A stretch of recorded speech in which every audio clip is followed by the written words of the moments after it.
السلام عليكم ورحمة الله تعالى وبركاته. اليوم دخلوا عندنا الأصدقاء ديالنا واحد الفرحة بواحد المفاجأة كبيرة، تبارك الله تبارك الله عليهم. لاله نجاة وخويا جمال تبارك الله عليه، وخويا عماد تبارك الله عليه، جاو الله يجازيك بخير.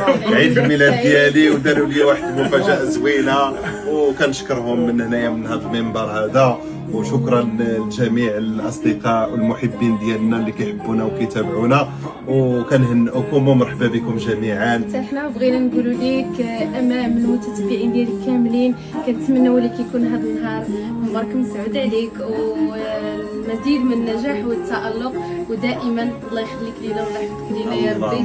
وتحيه كبيره لكم المتتبعين الكرام. الله يجازيكم بخير، شكرا لكم جزيلا. خويا جمال تبارك الله عليه، حتى هو رجع من سفر بعيد تبارك الله باش يحضر معنا، وفاجئنا بهذا الشيء هذا. وخويا عماد تبارك الله عليه، اصدقاء ديالنا الله يحفظكم والله يجازيكم بخير، شكرا لكم جزيلا. يلا مع السلامه. نتفاهم.